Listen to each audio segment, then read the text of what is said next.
Here, I'm Kristen. If I don't know all of you, it's great to see you. If I do know many of you, I'm the program chair in graphic design here, and we're excited about our lecture series this year.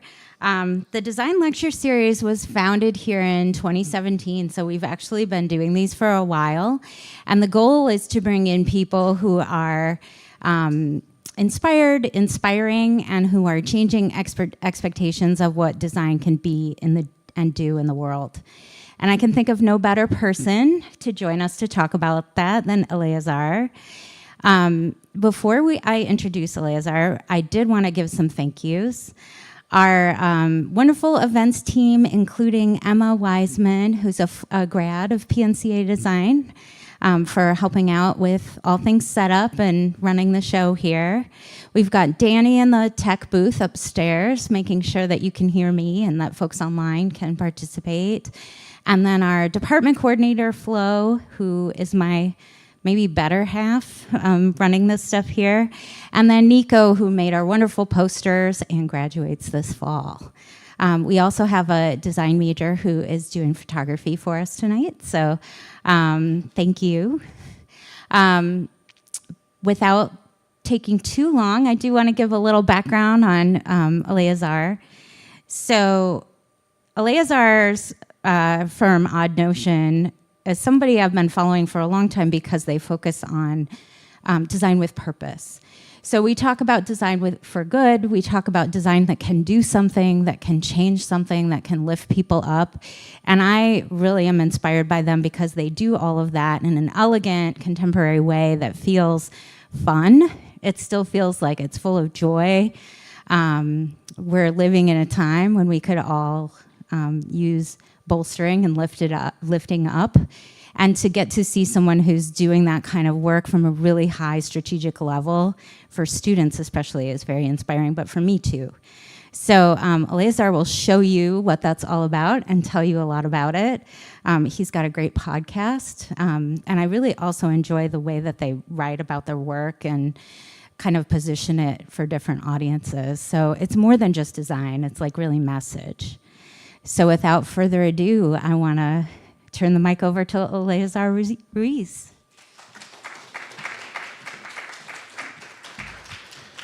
Hey, y'all. All right, we're going to be together for 15 minutes, so I am not the type that I'm very interactive. I try to be because I get bored of my own voice. So, I just want to kind of share a little bit about my story, how I got here personally, kind of origin story, and then we'll get into the work. I run a branding agency called Notion, and we help launch brands that benefit people and planet. We started in 2020, and I'll give you a little bit of that background in a little bit. We've had the opportunity in that short period of time to work with some great big and small brands, some in towns, a lot of them not. And that has been just a massive honor for us, just being around for not that long. I've been doing this for 16 years, but I won't get ahead of myself. So how do I get here? I'm gonna start where everybody starts. That's me. 35 years ago, not 35 years ago. That's gotta be like 30 years ago, maybe. I'm 35. I grew up in a town called Vivienda in Santo Domingo, Dominican Republic. This is what it looks like today. That's actually more developed than when I lived there. The buildings also seem a lot shorter than what I remember as well. But I used to live in that apartment my entire life until I was 18 years old. This was my livelihood. All my neighbors lived in these apartments. In between the apartments, there was a play area, maybe 10 by 14. And that's where I played. That was my playground, and that's where I played with my friends. I never had a car until I was 18 years old. I never had a car until I got married when I was 21. So, they never get a license. I always took public transportation. This is what public transportation looks like where I'm from. Yeah, this is the kind of stuff that I grew up doing, if you can call it public transportation. This is very common and it's hilarious, but this is how we live back there. Again, this is where I grew up, that little apartment. That is our bedroom. My brother and I bedroom is right there in that corner, 3rd floor. So in 2008, I came to America. That is a long story, but basically my father came when 86, so that was 4 years before I was born. And he, like many Dominicans, come to the States to send money back to their families. And that's my livelihood. I grew up without a father. He was sending money my entire life. And so there came a time at some point in that where he came home. That's 2000. He lived with us. I was 10 years old. And then he lived with us for 4 years. And then he decided it's time for y'all to come to America. So he started to do all the paperwork. And we were here 4 years later after he came back. So actually, I forgot to update this. This is 17 years now. So October 9th, that was last week, was my 17th year of being in America. So I'm going to just go through the first 10 decades. So just to give you like a snippet of like how I got here. So 2009, I signed up for a 12-month graphic design program at a local occupational center. So when I got here, there was no way for me to go to school like you are all. You're all more educated than I am. They were going to treat me as a international student unless I lived in the States for a whole year, even though I was a citizen. I was like, what the heck am I going to do for the next 12 months? I was living with my parents, and my father found a occupational center where you can learn to be an electrician or a plumber or a graphic designer. So I chose graphic design, and that was a 12-month program. That started the climbing the ladder at different places, different jobs. I did that program. I was top of class. I found out that I loved it. I did a lot of reading. Because I'm self-educated, I just crunched every single book on typography, design, and color, and everything you can. My library is still massive. Every year I'm trying to get rid of books. So I love learning. To this day, one of the things that I love about my job is that I'm learning all the time, because I'm always learning from an industry or learning how they do it, why they do it, and that's what keeps me like really engaged every day. Between 2009 and 2019, I started 3 different businesses: a children's publishing company, a coffee company, and a few iterations of what Notion is today.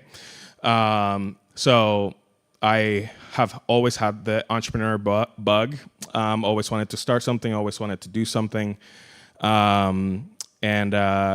Yeah, long story about all of those companies and how they all either failed or succeeded. So 2019, that's 10 years me being here and 10 years also doing my job.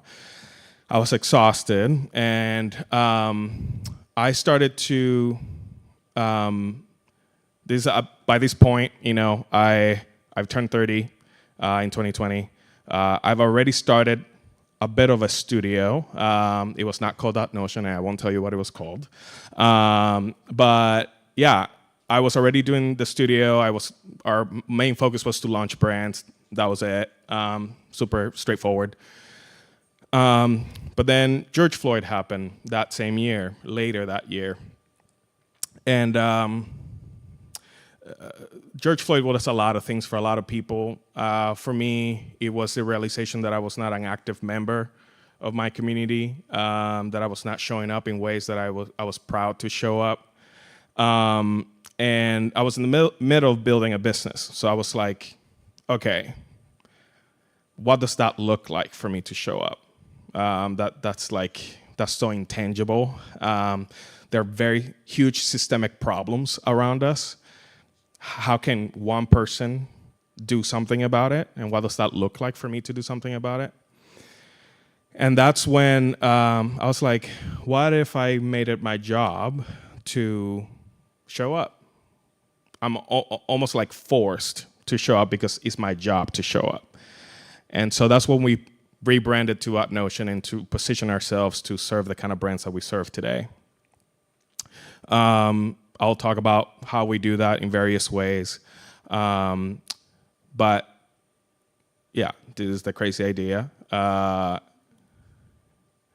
And I started, figuring the answer to that question was asking myself this question: what's in my hand? What's available to me? Which is what I hope is also the question that you're asking yourself today. What's available to you? What can you touch? What can you make that can create an impact? In my case, I had graphic design. I had business knowledge. I've done 3 businesses. Most of them failed. Some of them succeeded. And I had a point of view. I had something to say, and I had a very specific way to say it. And those were the 3 things that I had at the time. And I'm like, how can I combine these 3 things to do something meaningful that I can be proud of? And I can look back at my life and be proud of what I accomplished. So what if I create a business that forces me to show up for my community every day? And that's what we've done. This is our cultural manual. We've documented everything we care about in this document. Our why we exist, our point of view, who our partners should be, who they shouldn't be, our perks, our value, everything. And I'll walk you through some of those values that drive us today. So our why is we exist to make purpose popular. That's what we exist. We do that by helping responsible brands launch and scale. So the theory is, if we partner with brands that care about the same things we care about, like an artist, we have the opportunity to say something through their products and their brands, because we already want to say what they want to say. They're just giving us an excuse to say it. It's like comedians. Comedians can get away with saying a lot of crazy stuff in the middle of a comedy show, and it's because we give them that license. There's something about humor that allows them to speak in the ways that they speak. And I think art and design have that same kind of privilege, that we can say things and say crazy things, and we don't get canceled for saying those things through design or art. And so we basically use the vehicle of the brands that we work with as a way for us to say something through them, and to influence them as well, what are some ways to incorporate some of these values into their business if they are not already incorporating those. So for us, also looks like, yes, working with our clients, but how can we do that with content? For us, we have a podcast. It's called Sunny Brands. You can check that out. So we're trying to do that through content, through our own content. We're trying to do that through events. We did one a week and a half ago or a week ago. Some of you were there. I can see some faces that I recognize. And then initiatives, and I'll talk about that one at the end. We donate 5% of our top revenue to minority-owned businesses to decrease that wealth gap that exists for founders who will not have the money to launch a website or do branding. And so I'll dive deep into that later, but these are some of the ways that we're doing that. Our what is very simple. It's branding. You will ask why. What's so powerful about that? Pharrell Williams said, "We need people who are willing to stand for something. Through the power of brands and ads, you can change people's perspectives, and when you change their perspective, you can change their perception." So the power of that brand is that we have the ability through brand to change how someone thinks about the environment, how people think about people, how people think about the foster care system, how people think about trash, how people think about technology, how people think about AI, how people think about any medical anything. Like, we have the opportunity to shift how people think about those things. And so that's a lot of power if you know how to use it. And so that's a power that each brand that we work with has to shift the perspective of the customers and the folks that they're interacting with. So perception is really in the business that I'm in. Is either to shift that perception, or to enforce that perception, or to change that perception. And so here's our who. So we are industry agnostic. Like I said, I love learning. I personally, don't quote me on this, but I will have a really hard time picking an industry. And it's because I love learning. I love working across industries. So the common thread of all the organizations that we work with is that these organizations are committed to the well-being of others and the planet. Sometimes not the organization themselves, so maybe the project is committed to that. So people ask us, like, how do you do that? Like with big brands, you know, who are like, they're kind of doing it, but not kind of doing it, and they're all the way in. It's like, we judge the project because philosophically we want to kind of like encourage the big behemoths of the world. If they're doing a project that we believe is like impactful, we want to encourage it by helping them, and that potentially gives us a relationship with them, so we're able to encourage that within their organization. And so it's strategic, but all of our clients, some way or another, are like care about these things: sustainability, equity, health and wellness, education, anti-racism, inclusivity, and accessibility. And whenever we see any of these, you know, if we have a great relationship, which we always try to have with the client, we try to bring those things up. So norms for our studio, like what are some of the norms and what are the things that kind of like we live by? First one is embrace your difference. Something I didn't mention that is that in those first 10 years, I was not embracing my difference. Like anybody who's trying to fit in and survive, I was trying to fit in and survive by looking like everybody else as much as I could. You are seeing a handlebar there. I was trying to grow and mustered the ability to grow a full beard because I lived in Seattle. I'm also wearing a Filson jacket, and I don't know if you're familiar with Filson, but that's for fishermen, and we don't do that in my country. So I was doing everything and anything to fit in, and we carry that out as a studio because brands do the same thing for the same reason. They want to survive. They want to remove risk, and the way they do that is by saying, "Oh, this competitor is already winning, so I'm going to look like them. I'm going to talk like they talk, look like they look like. I'm going to launch that way to remove the risk." But then in that effort, they also lose themselves. They lose themselves like I lost myself for a decade, and then they lose the whole thing that makes them unique and what will make them people choose them. I don't know if you're familiar with the Purple Cow, the book, but it's all about standing out. And so that's why as a studio, we really care about embracing your difference, both from a emotional and sustainable psychological place, but also it's good for business to stand out. Number two, work hard, go home. I'm from an island. We work very hard, but we also party very hard. And we just like chilling on the beach. So we try to have that kind of slowness to the way we work. We don't take work home. We don't work more than 40 hours a week. I hardly work 40 hours a week. I work like 25, 30 hours a week. And so we take our mental health super. I vacation a lot. So I take all those things very seriously. Care deeply as a Latino person. I'm very passionate. That comes out in my relationship with my clients. I have a client here today that came to support, and she knows it. So we care deeply. And the reason why that passion, to some folks, or majority culture, that may seem like, are you angry? It's like, no, I'm just passionate. And it can be misunderstood. But we simply care deeply about the work that we do. And then we try to eliminate hurry from our work as much as possible. So those are some of the norms that we try to embrace in the way we work. Now, I'm sure you all are ready for some pixels, so I'll start to show you some of the work. Enough talking, so you can see some sexy stuff, hopefully.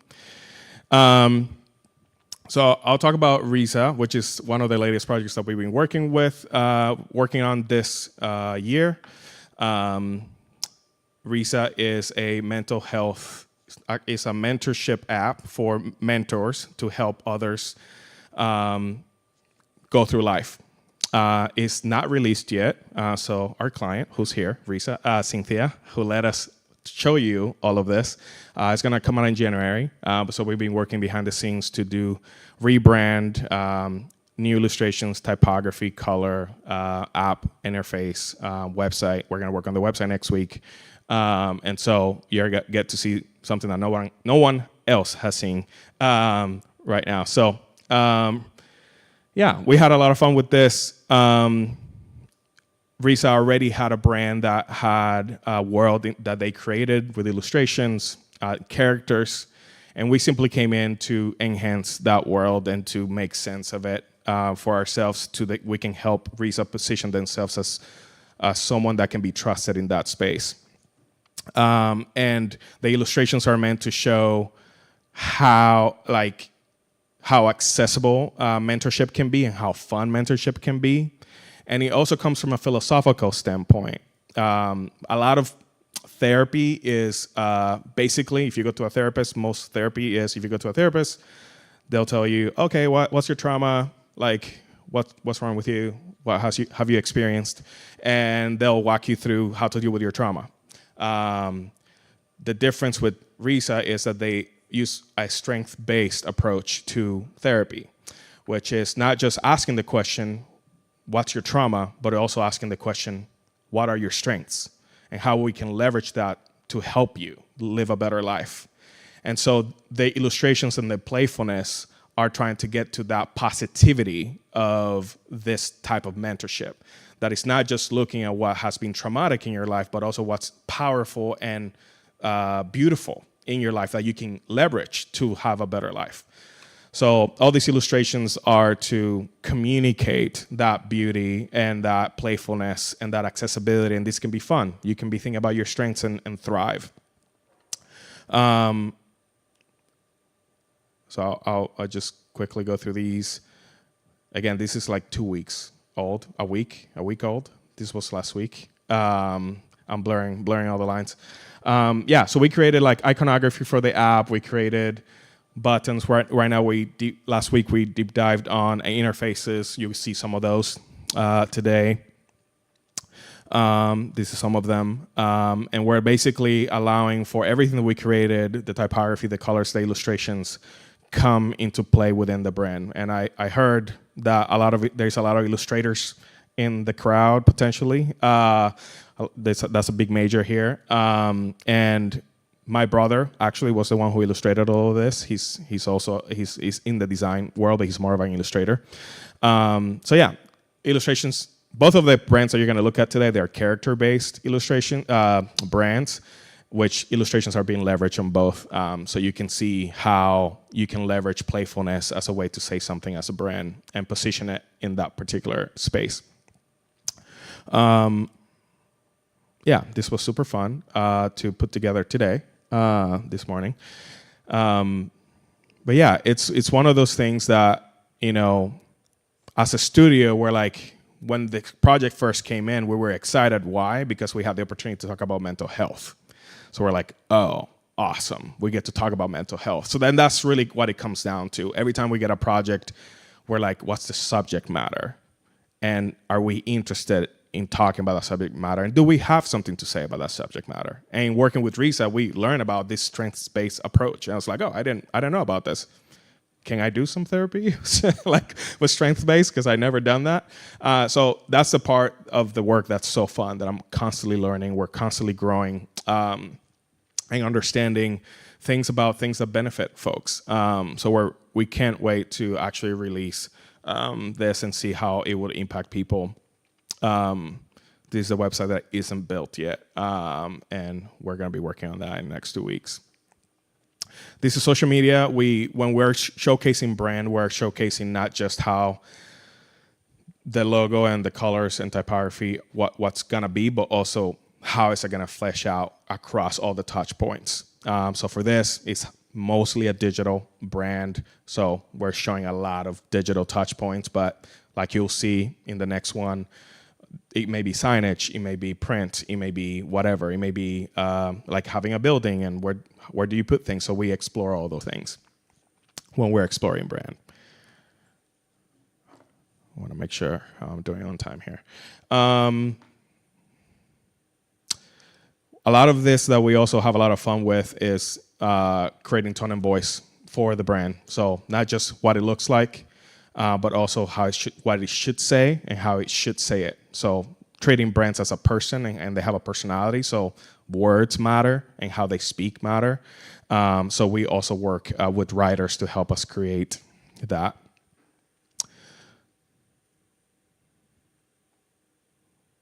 Cool. So that was first project. This is second project, another character-based brand. This is for a sauna that I go to. And I met the owner 3 years ago when I started to do warm, hot and cold therapy.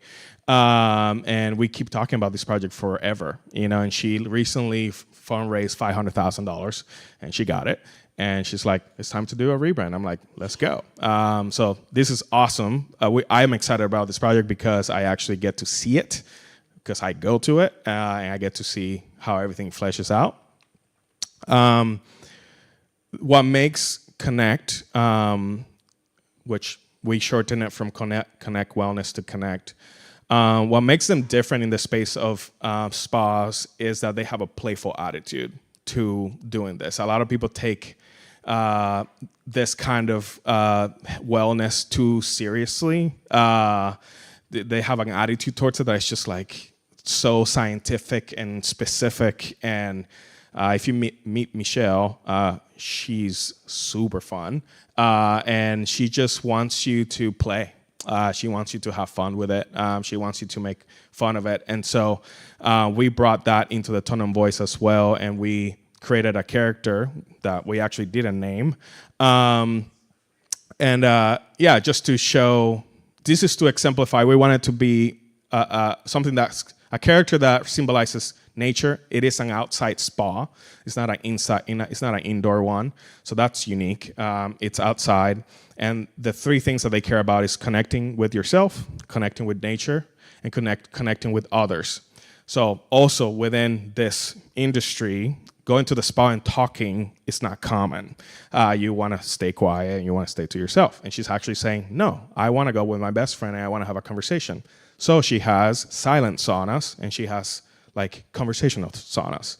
And I use both personally. When I go by myself, I go to the silent one. And when I go with my friends, I go to the other one. And it's a way to connect with folks. And so she's going to open multiple locations and all of that. But it's one of those that when you look at, we always do like a competitor analysis and we're trying to like, okay, what are all the brands in this location and space look like? And no one was approaching it with a playful attitude. And so that's where we brought in this differentiator when it comes to how to present the brand. So we got to think about anything and everything, like we didn't get to the website, but everything that's in person, everything that the person gets to touch and see, we got to do everything, all the signage, obviously the brand identity, color typography, all of that. The language, we had a lot of fun with the language. And just really making it feel like you're connecting with nature at the same time that you're connecting with yourself and connecting with others. One of the things that I know, one of the things that we ran into, because I go there, like I said, they have a lot of signage. And we were like, let's fix that. There's too many signs. Let's clean them up and let's use less of them and make them look consistent. So we created basically like a template for all of their signage to always have kind of knowledge at the bottom of them, like the sauna hats fun facts. There's always like something that you're learning about sauna hat. If you didn't know what a sauna hat does, you have some information. They have tons of that stuff to educate you about how to take advantage of the space. We also got to play with our studio. Like typically big studios are the ones that start to do like 3D rendering and like from scratch. And like if you look at Nike, all their shoes are 3D rendered. Like they don't really shoot photos of shoes most of the time. They are typically rendering those. So we had a lot of fun recently this year because we're starting to render a lot of things 3D, which is a lot of fun. So this is a 3D render. So are the rocks. If you don't do sauna, you need to heat up the rocks. So that's why we're using rocks to add texture to this case study. But really, using the character that we haven't named, actually, we should name it, to communicate that connection to yourself and to nature. So those are 2 projects. We probably do 20 to 30 projects a year. And we get to touch different subjects. Those have been like highlights for me this year. What's in your hand? What's available to you that you can utilize to benefit others? This is where I talk about the initiative. And like I mentioned, we do content, we do events, and we do this initiative, which is donating 5% of our top gross revenue. This came up from a conversation that I was having with close homies in the middle of 2020, where everybody was talking trash about Portland, and just like right now, and like what's negative, all the bad things, like things are crumbling, all this stuff. And we were just, there's a few of us sitting, and we were just kind of like,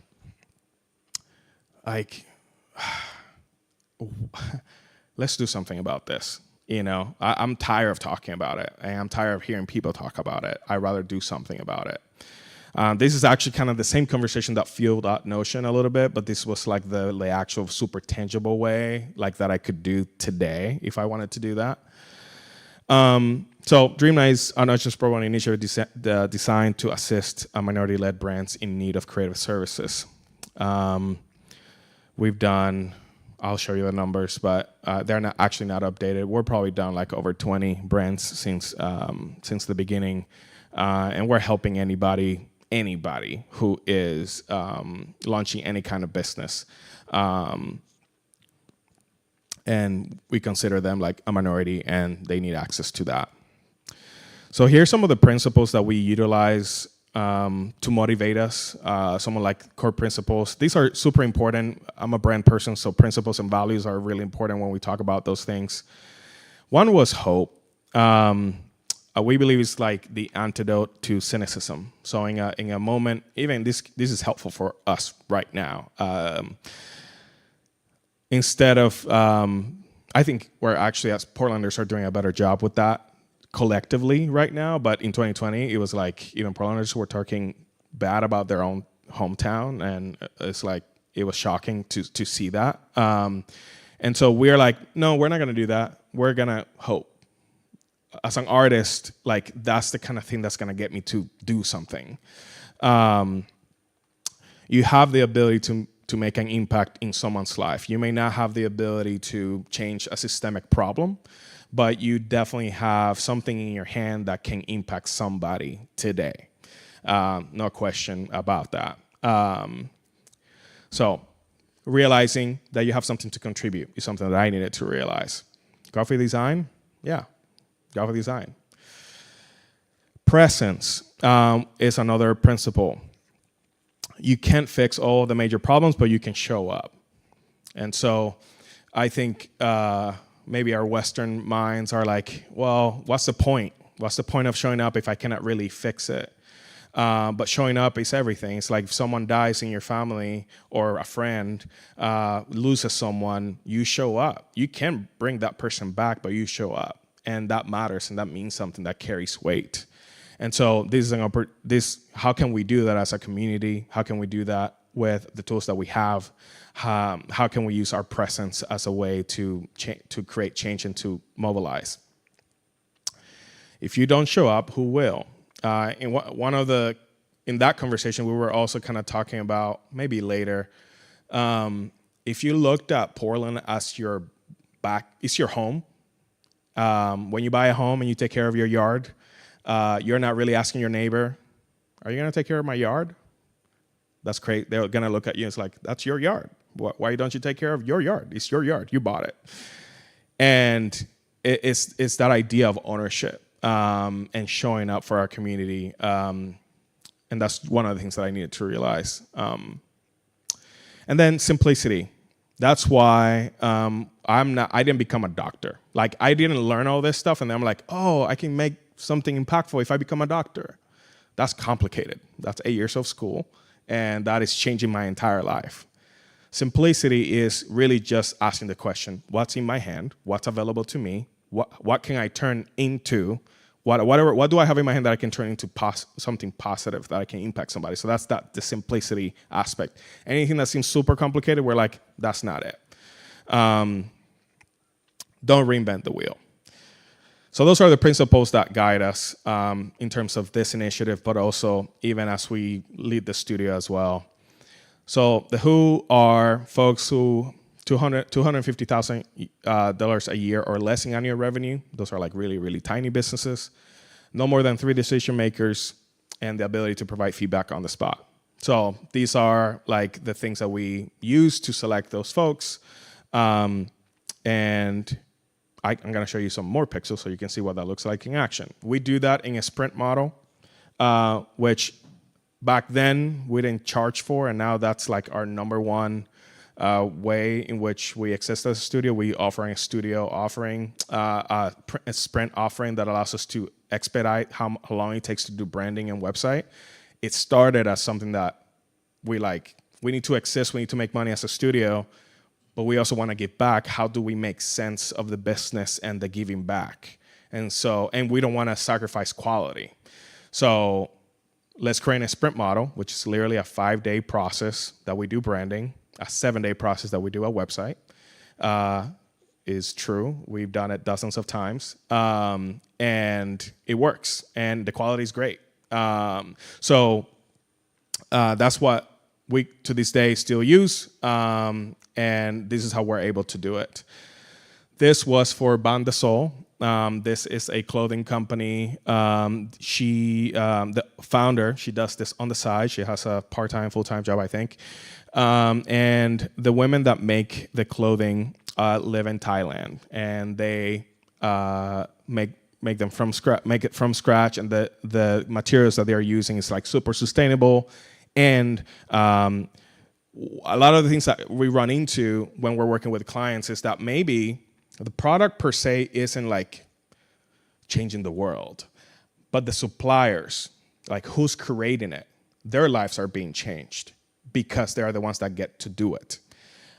So across all of the brands that we work with, we're either going to find folks that either their suppliers, they're being very intentional about who their suppliers are, or their product is something that changes people's lives. Or their culture is amazing, the way they treat their employees. So all of the brands that we work with kind of range between those three. And so we're looking for like folks that care about that sort of thing. So this Ban de Sol, James Kaufman, I think, was the identity designer for this mark. And then we got to do the word mark. He's fantastic. And we also got to work with Studio Who to do the photography for the clothing to honor that culture. And so we're really, really happy with just how it turned out. There's some social media. Like all the brands that we work with, working with the language and the tone and voice, it's the thing that a lot of the times that's our favorite part of a particular project. Committed to Mother Earth and its people. Like, I love that line. We nerd out about lines like that really communicate and evoke what we're trying to say. Stationery. And a 3D render, which turned out really awesome for their bags. and some packaging. That was a lot of fun. Okay, last one. And I'm gonna need your help on this one at the end. So this is Pitch Black. Some of you may be familiar with them. Some of you are not. They're basically like Shark Tank for the Black community, Black founders here in Portland. They started in Portland. They have an annual event where folks show up and they pitch their idea. They have, I think, 5 minutes, 10 founders, and at the end, the audience chooses who wins through technology. They vote who they think it should win the competition. I think this year just happened maybe 2 months ago, and the check was $30,000. And the crowd gets to choose that. So we got to work on this.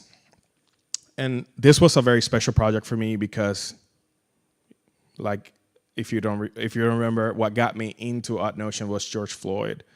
And this was this is the most direct project that I've been able to work on that really is very connected to that problem. And so this was one, we had to do it fast. It was branding in 1 week, website in 1 week. But I found myself tearing up and creating some of the artwork for this.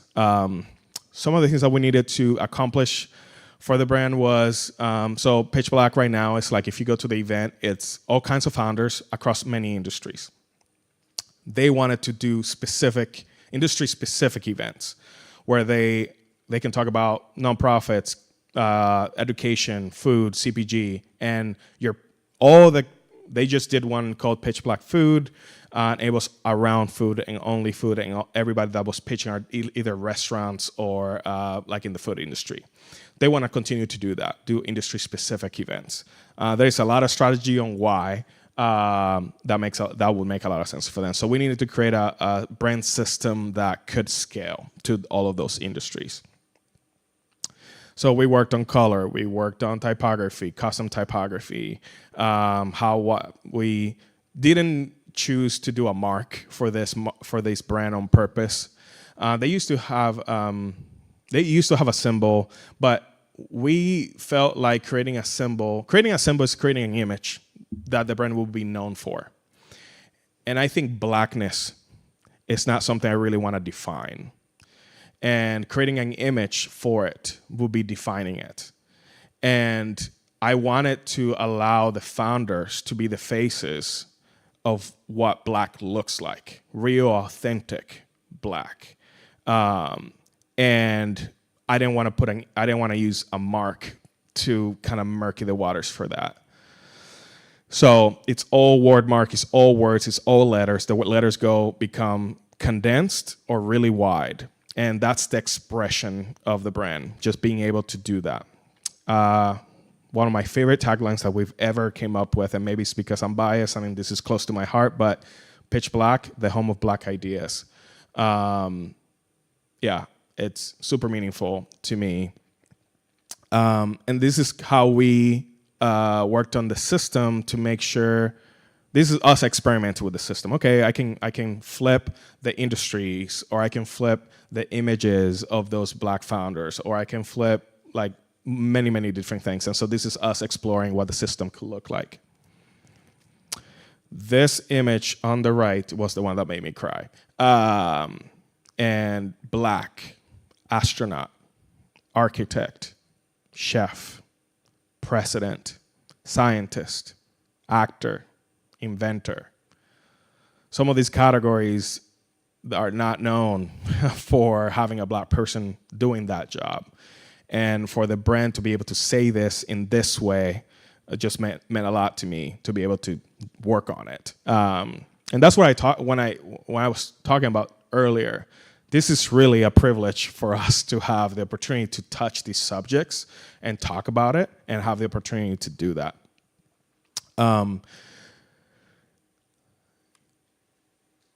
There's more motion, some motion work, some out-of-home ads, and you'll see that all the motion always shows up in the same way. You'll notice that the typeface sometimes is condensed, sometimes it's wide, and we're using that little bar to always reveal or hide things in the same way that we're doing it here. You're seeing that same bar right there.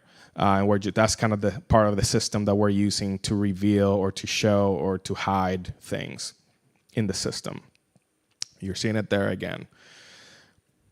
And so instead of animating a mark here, I'm animating an image of a real black man, because that's the image that blackness should have. And if you go to their website, pitchblack.org, we built this as well in a week.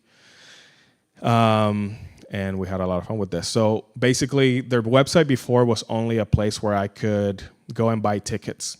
And so we're like, okay, we need to do a lot more than that. So we're like, what if we turn the experience that happens in person, which is I get inspired, I hear all these ideas, and I'm like, I'm jazzed. What if we turn that into a digital experience where I go to a website and I can watch those talks, which they couldn't watch them before. I could listen to a podcast, which they didn't have before. You can go listen to the Pitch Black podcast now. So basically, how do we create a vehicle to inspire folks? Not just the one day of the event, but we can do that digitally across the entire year. And so that's what this website now can accomplish because of that. So if you look at the website, if you go to the website, you'll see screens like this. So this is us kind of exploring all of the different pages. And yeah, their model is super interesting. They're not really a nonprofit, but they function as a nonprofit in a lot of ways, but they also have the ability to be a business. So they do have a nonprofit sponsor that allows them to do what they're doing. But it's dope. I always wanted to be a part of it. And now I'm able to do that. Yeah, there's more. This is an actual screen capture of the website and how it all animates and that sort of thing. So where I need your help, this is up for awards right now. So if you can grab your phones, there's 2 nominations, one on the left, one on the right. You need to vote on both for us to get any credit. So if you can please take like 10 seconds to scan it and vote, that would be awesome. Because there's like 20 or 30 of you in here, and that's 30 votes. That would be amazing. So if you can do that, I would be very thankful.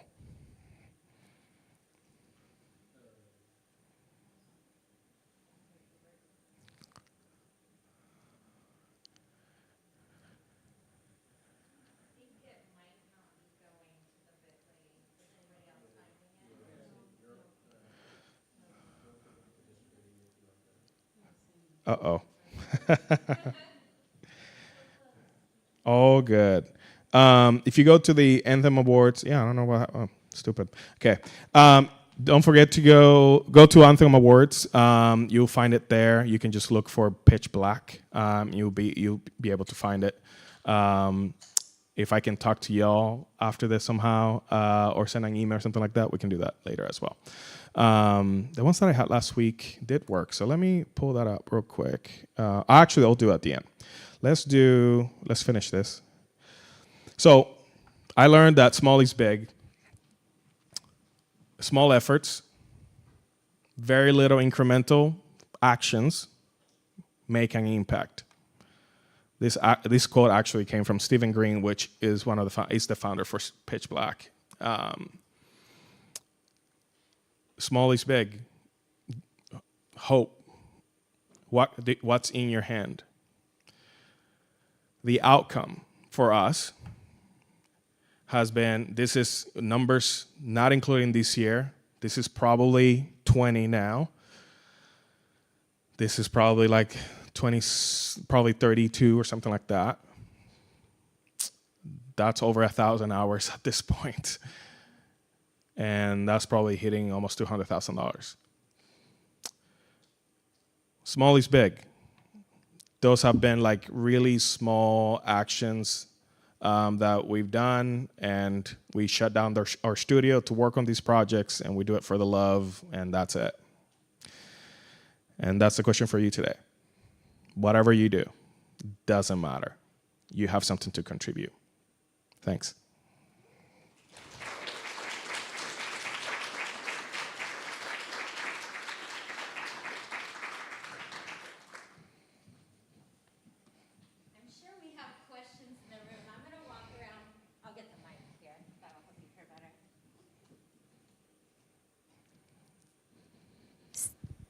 So I'm loud, and you guys might be loud, but not loud enough to shout through the internet.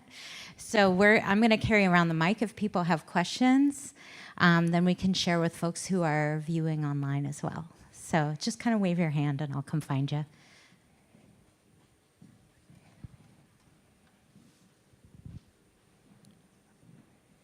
What was your experience with social media prior to starting Odd Notion? My experience has been just simply being on retainer with clients that are doing social media, and my own businesses, running my own business social media accounts and working with social media people. But that's it. Just learn by doing. I didn't see where that question came from. Okay. It's over there. Got another one over here. Hi, I was just curious, kind of the general makeup of the studio, the team, and then when you're kind of considering other collaborators outside, whether they be artists, designers, writers, whatever, how do you kind of connect them to your values and principles, whether it's making sure they align, but also kind of explaining, what the studio stands for? We fluctuate in size. So at some point in this year, we've had four team members on our team. Now we are contractors. A lot of us are we're just hiring out different talent. So our biggest size has been 4. How do we instill those things?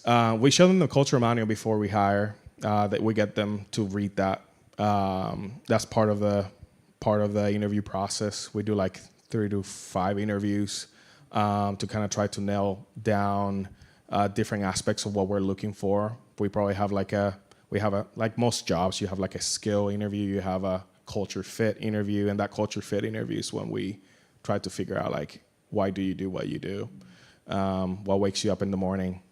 And we just want to make sure that you're doing it for more than just climb a ladder. That's nothing wrong with that, but that's going to get old in the work that we do. And so we just want to make sure that there's alignment in that.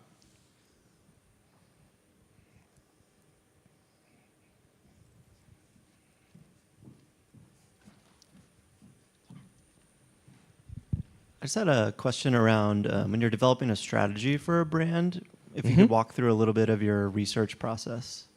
Sure. That's fun. I can just take you inside. Let's walk through Figma real quick. Okay. Cynthia, you want me to open up our workshop? Awesome. So let's see here. So part of the way we work is that first sit down with our clients is a 3 to 4 hour conversation. We feed them lunch, they get some swag, and then we dive into it. Thank you. This is like from beginning to end, strategy at the top, all the way down to rounds of design and revisions. We spend the first piece of our workshop just educating the client. A lot of folks have different understandings of what brand is or does, and we want to make sure that we are aligned in what it is and does and what we are going to bring to the table. We also do that in our sales process to make sure that they don't have some crazy expectations like, I'm going to do branding and I'm going to make $10 million. I was like, that's not exactly how it works. It could, but yeah, so we use Simon Sinek's structure for how we structure our workshops. We start with why, and we kind of restructure it for marketing.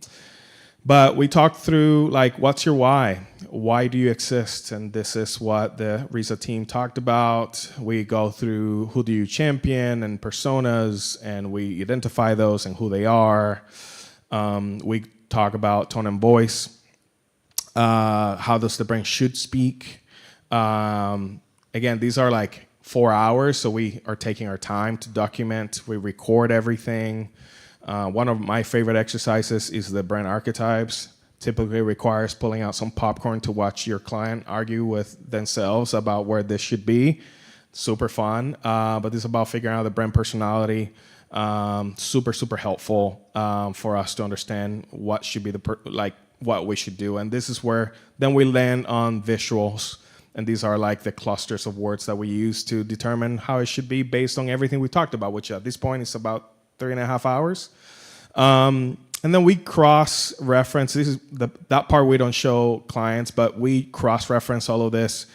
We're using AI a lot to do that nowadays, where we're like feeding all this information to AI and really like seeing like what are some risks. We do like a risk analysis, a SWOT analysis.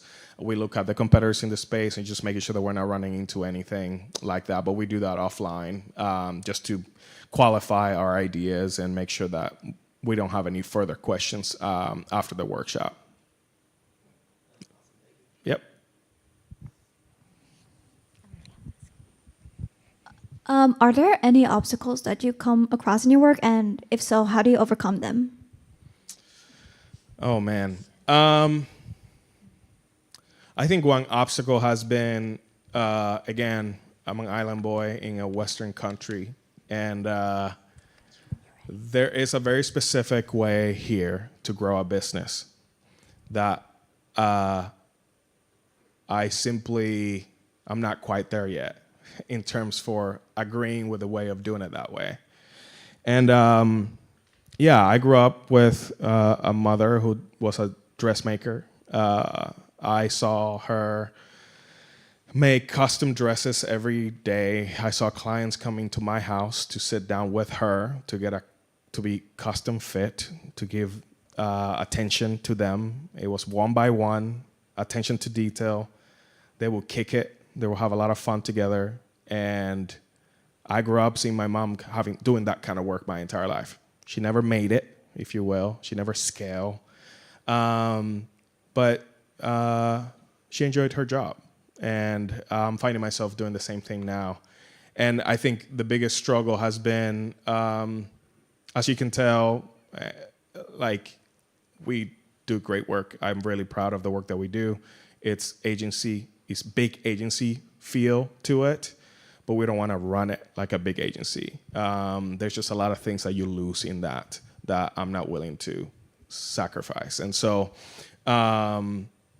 so I think the struggle has been finding the right size, finding the right fit for how I would like to run the studio, and the kind of work that we would like to do. So that has been, we're still figuring that out. I don't know if about overcoming quite yet.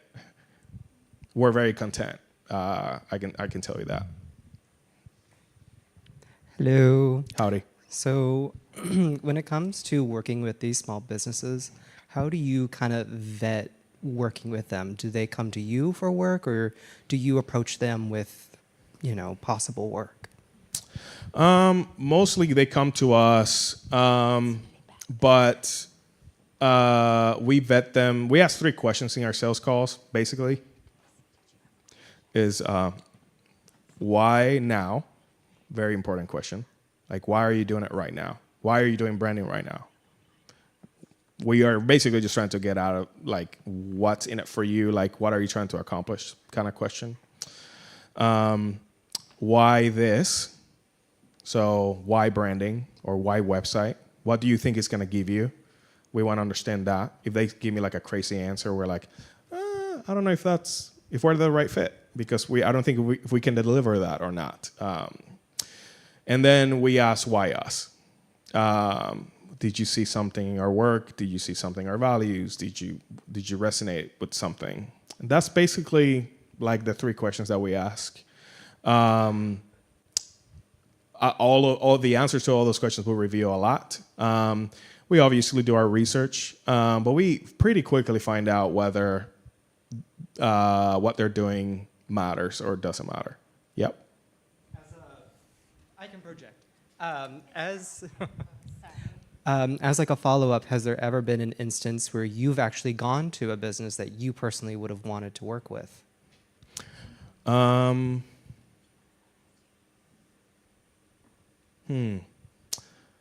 Not like cold, like with no context, no connection. I think that's hard to land. So I think the coldest way we do it, and I'm talking about like a cold lead or a warm lead, the coldest way we do it is like at a networking event, and they at least heard us speak like a context like this, and there's a bit of a warm up in this, rather than just like, hey, I just want to work with you.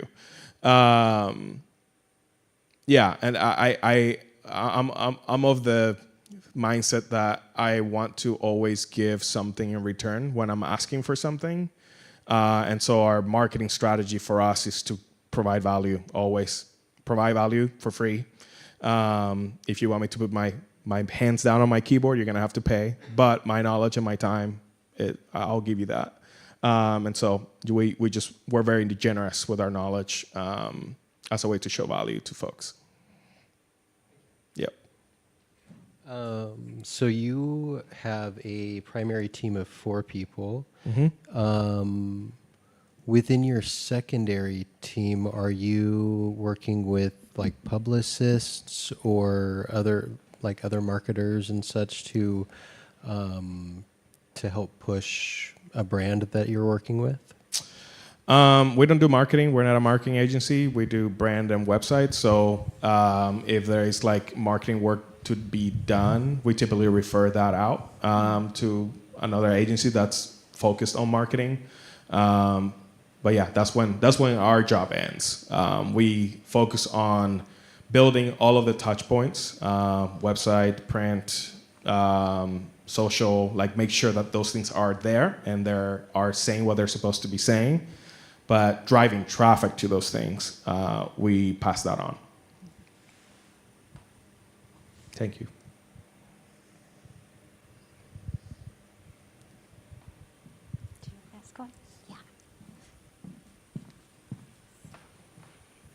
Thank you.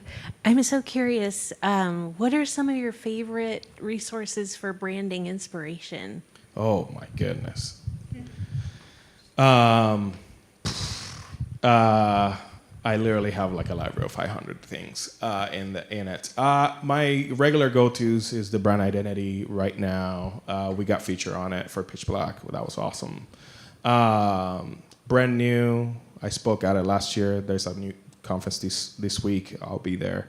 They're great in terms of just brand new is really helpful for understanding kind of what's going on in the brand world.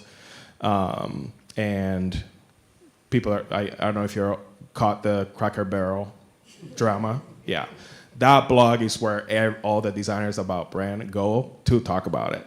And we all make fun of all that stuff. So that's one of those places. Brand identity is great. They're in Europe. Those are like my main go-tos. But then I have a newsletter tab of just all kinds of stuff that I'm constantly feeding myself. Again, I love learning, so it's hard to stay on top of all of it. But I go through email as a way to get inspiration as well. My Instagram feed is the same. I don't look at news. I don't look at any of that stuff. My entire feed is architecture, design, art, because I don't want to open Instagram and feel bummed out. So, yeah. I have one. I think your writing, you mentioned in your presentation a lot of times, like where a tagline or something just hits you. Mm-hmm. Where do you go for writing inspiration, and how much of that comes from you versus like the team? And I think a lot of designers consider themselves communicators too, mm-hmm. above all else. Yeah. So like thinking about how that intersects with your visual practice. Yeah, we do have writers, so I cannot take credit for a lot of it. The Homo Black Ideas was one of those that I was designing, and I'm like, typed it, and I was like, this is it. And then to honor our writer, we were like, go for it. Like, this is not final, this is just design. And we went through the writing process. and we couldn't get the client to get their eyes off that tagline. So, and I didn't even feel good about moving away from the tagline. So our writer was not very happy. But yeah, it was one of those that we found the tagline in the middle of design. And so, yeah, when the writing wasn't fully baked, in terms for inspiration, because I'm like writing, I give it to someone else. I'm not trying to stay on top of it in terms of for like writing it myself. But every once in a while, I can hit something and then it feels good, and we're like, okay, that worked. Yeah. I always think it's interesting, the process that goes back and forth between so many people like that. Yeah. Anybody else?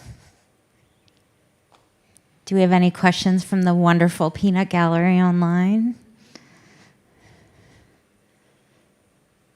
All right. Thank you so much. Thank you.